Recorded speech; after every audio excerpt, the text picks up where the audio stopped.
विश्व विख्यात केदारनाथ धाम की यात्रा में इस बार प्रशासन एक नई पहल करने जा रहा है। केदारनाथ पैदल मार्ग पर चलने वाले घोड़े खच्चरों की संख्या इस बार पहले से ही निर्धारित की जा रही है।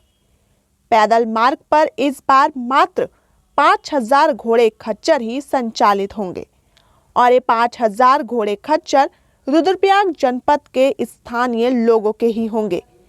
यदि बाहर से यहाँ घोड़े खच्चर आते हैं तो उन्हें पैदल यात्रा मार्ग पर संचालन की अनुमति नहीं दी जाएगी।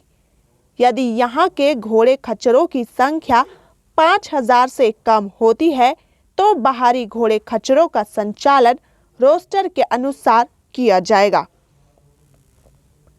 विश्व विख्यात केदारनाथ यात्रा के सफल संचालन में सबसे अधिक दिक्कतें घोड़े खच्चर करते हैं।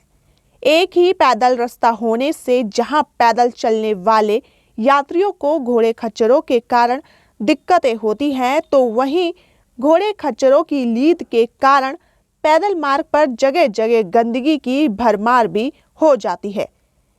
कई बार यात्रा मार्ग पर पैदल आवाजाही करने वाले यात्री पर घोड़े खच्चरों का धक्का लग जाने के कारण खाई में गिरने से यात्रियों की मौतें भी हो जाती हैं।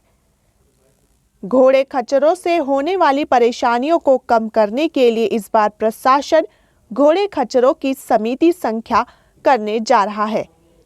पिछले यात्रा सीजन में जहां 8000 घोड़े खच्चरों का रजिस्ट्रेशन हुआ था, वहीं इस बार मात्र 5000 घोड़े खच्चरों का ही रजिस्ट्रेशन होगा।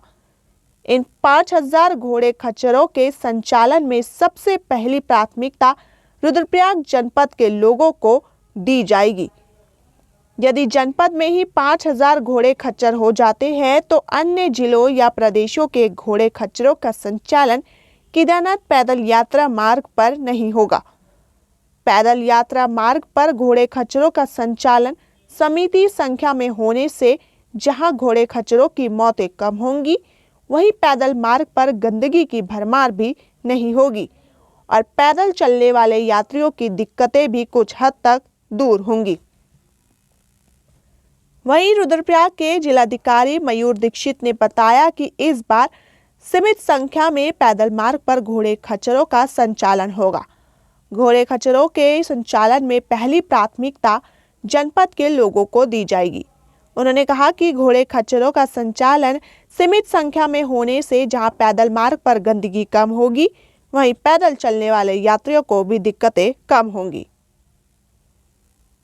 ने देखा था कि अधिक घोड़े खच्चरों की संख्या के कारण कभी कभी ट्रैक रूट पे कंजेशन भी हो जाता है और हमारी जो व्यवस्थाएं जैसे साफ़ सफाई की, गर्म पानी की आदि को भी सफ़र करना पड़ता है। तो हमने ये डिसाइड किया और इसमें हमने शासन से दिशा निर्देश भी मांगे कि हम एक कैरिंग कैपेसिटी जो ट्रैक रूट की है उसके अनुसार ही घोड़े खच्चरों का रजिस्ट्रेशन करें और जो घोड़े खच्चर उस नंबर के अनुसार ही रजिस्टर होंगे, उनका मेडिकल चेकअप होगा और अगर अन्य घोड़े खच्चर अन्य जनपदों से या अन्य जगहों से आते हैं तो उनको या तो रोस्टर प्रणाली से चलाया जाएगा या फिर उनको अन्य रूट्स पर डाइवर्ट किया जाएगा।